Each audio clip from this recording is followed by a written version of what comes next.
Бәріңе сәлем, періштенің көз жасы деген творожный пирог жасайтын боламыз. Ол үшін бізге 100 грамм ерітілген сары май, мен микроволновкада ерітіп алдым сары майды, 2 ас қасық қант, бір жұмыртқаның сарысын қосамыз. Ағы мен сарысын бөліп аласыздар мен сияқты. Ағын шұңғыл ыдысқа салып, қойып қоясыздар, керек болады осы пирогқа.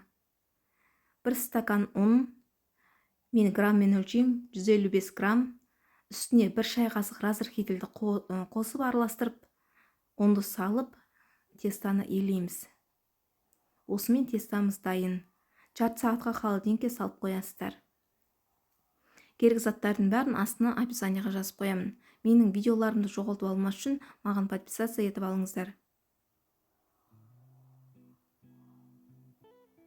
Тестаны илеп болғаннан кейін салмасын дайындаймыз.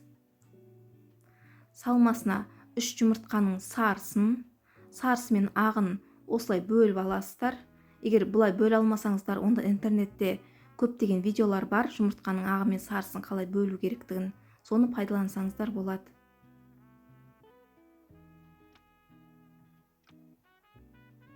Бөліп алғаннан кейін үстіне қант қосамыз. 150 грамм қант, 100 грамм сметана, 450 немесе 500 грамм творог. Менде творог осындай жұмсақ ұсақ творог. Егер сіздердікі ірілеу болса, онда бөлек ыдысқа блендермен езіп алып қосасыздар.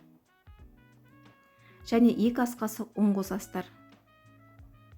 Осымен салмамыз дайын. Араластырып,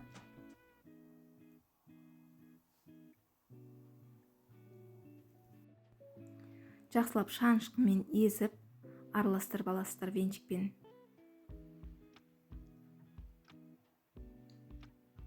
Салмасын дайындап болғаннан кейін формасын дайындаймыз.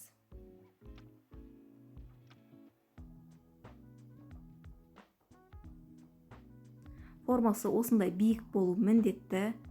Мен Каспийден алдырттым осындай формаларды. Қолмен тестаны жайып аласыздар, біркелкі етіп. Салмасына ғана болса болды. Ол үстіне меренгасына керек емес. Астына жақсылап біркелкілеп жайып аласыздар.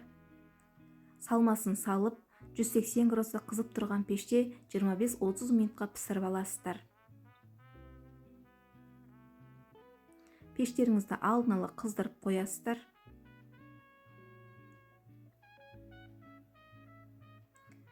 Пісуге 10 минут, пирогты пісуге 10 минут қалған кезде осы меренгасын дайындаймыз. Ол үшін 4 ас қасық қосамыз. 4 ас қасық қант қосамыз меренгасына. 3-4-5 минутта жақсылап миксерлейміз. Меренге дайын болғанда төңкерсеңіздер, осы бір орында тұру керек. Піскен пирогымызды ары-бері сілкіп көрем, ортасы пісу керек, қату керек, кішкене дірілдеп тұрады, ақпау керек. Сол уақытта үстіне меренгасын жаясыздар. Салып, жақсылап жайып, мен сәндік үшін осындай шпажкамен бетін сәндеймін. Сіздер міндетті емес олай сәнділеу, немесе вилкамен сәндесеңіздер болады. Пешімізді өшірмей, 10 минутқа осы меренгасын пісіріп аласыздар.